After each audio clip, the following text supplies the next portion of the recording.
السلام عليكم ورحمة الله. أعوذ بالله من الشيطان الرجيم. بسم الله الرحمن الرحيم. الحمد لله رب العالمين والصلاة والسلام على أشرف المرسلين وعلى آله وأصحابه أجمعين.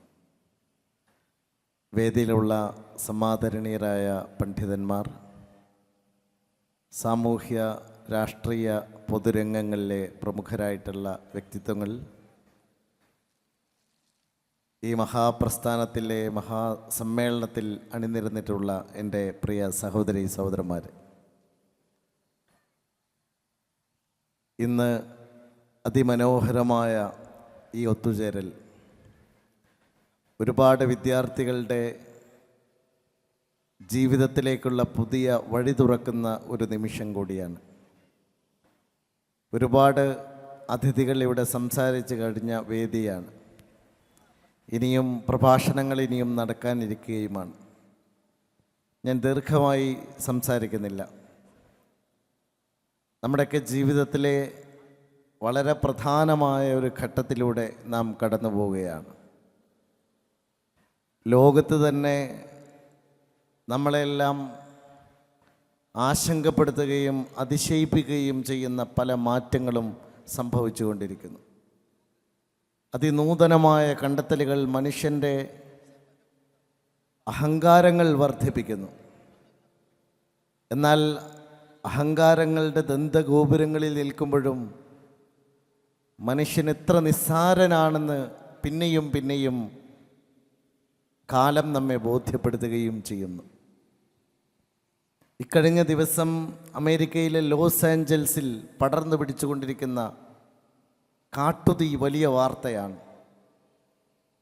12,000-ലേറെ ഭീമൻ കെട്ടിടങ്ങളാണ് ആ കാട്ടുതീയിൽ അഗ്നി വിഴുങ്ങിക്കളഞ്ഞത്. 20,000 ഏക്കർ സ്ഥലമാണ് പൂർണ്ണമായും നാമാവശേഷമായത്. ഇത് സംഭവിക്കുന്നത് എല്ലാ ടെക്നോളജിയും ഞങ്ങളുടെ കയ്യിലുണ്ടെന്ന് അഹങ്കരിക്കുന്ന അമേരിക്കയിലാണ്.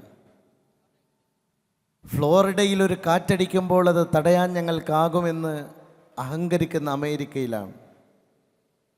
എങ്ങനെയാണ് ഈ കാട്ടുതീ ഉണ്ടായതെന്നോ, എത്രയോ രമ്യഹർമ്മ്യങ്ങളെ എങ്ങനെയാണ് ഈ കാട്ടുതീ വിഴുങ്ങിയതെന്നോ ഇനിയും അമേരിക്കക്കാർക്ക് ബോധ്യമായിട്ടില്ല. അവിടുത്തെ കാഷ്വാലിറ്റിയുടെ കണക്കുകൾ അവിടുത്തെ പത്രങ്ങളും BBC-യും പുറത്തുവിടുന്ന വാർത്തകൾക്കപ്പുറം ഒന്നുമില്ല. ലോകം നടുങ്ങി നിൽക്കുന്ന കാഴ്ചകളാണ്. ഇന്നും തീ വേറൊരു മേഖലയിലേക്ക് പടരുകയാണ്. അമേരിക്ക അതിൻ്റെ എല്ലാ സംവിധാനങ്ങളും ഉപയോഗിച്ച് തീ അണക്കാൻ ശ്രമിക്കുമ്പോഴും ഏക്കർ കണക്കിന് ഭൂമിയിലേക്ക്, മനുഷ്യവാസ കേന്ദ്രങ്ങളിലേക്ക് തീ നക്കിത്തുടച്ചു കൊണ്ടിരിക്കുകയാണ്. നിലവിളികളാണ് മനുഷ്യൻ്റെ നിലവിളികൾ.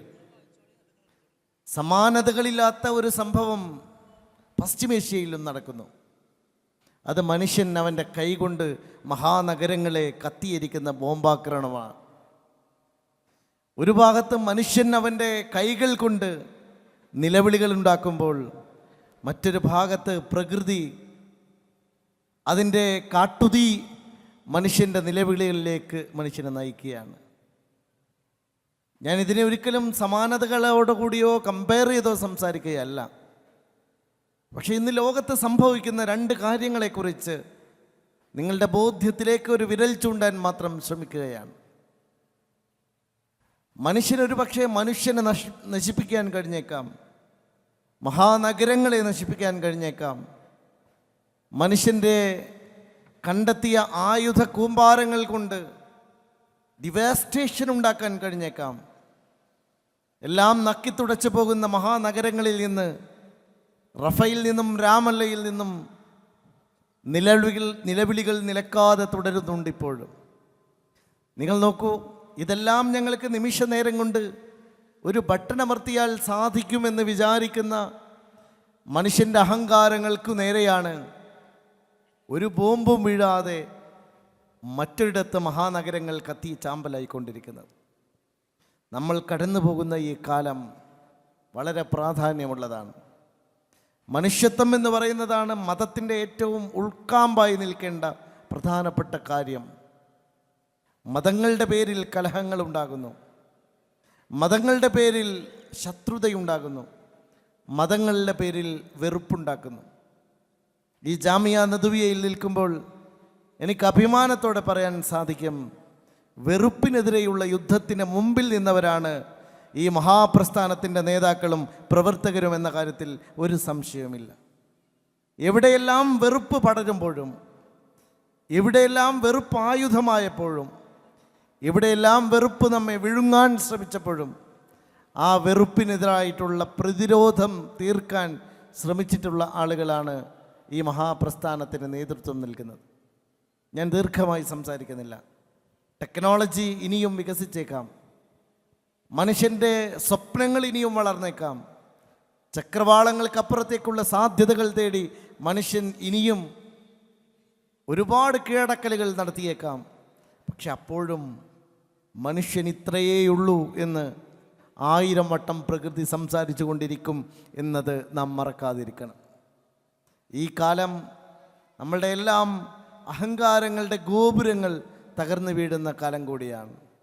മനുഷ്യൻ കെട്ടിപ്പൊക്കിയതെല്ലാം ഇടിഞ്ഞു വീഴുകയും ചെയ്യുന്ന ഒരു കാലം കൂടിയാണ്. ഈ കാലത്തെ മറികടക്കാൻ ഒരൊറ്റ വിദ്യ മാത്രമേ ഉള്ളൂ.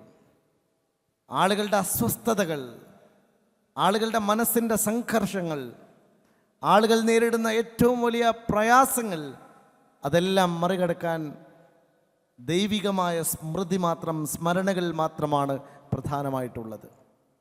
നമുക്ക് ആ സ്മരണയിലേക്ക് മനസ്സിനെ ചേർത്ത് വെക്കാനുള്ള ഒരു മഹാസമ്മേളനം, വിജ്ഞാനത്തിൻ്റെ ഒരു മഹാഗോപുരത്തിൽ നിന്നുകൊണ്ട് അറിവാണ് ഏറ്റവും വലിയ ശക്തിയെന്ന് ആഴത്തിൽ വിളിച്ചു പറഞ്ഞുകൊണ്ട് ഈ സമ്മേളനം നടക്കുമ്പോൾ അതിൽ ഭാഗവാക്കാകാൻ സാധിച്ചതിലുള്ള സന്തോഷം അറിയിച്ചുകൊണ്ട് ഞാൻ എൻ്റെ വാക്കുകൾ നിർത്തുന്നു. അസ്സലാമു അലൈക്കും.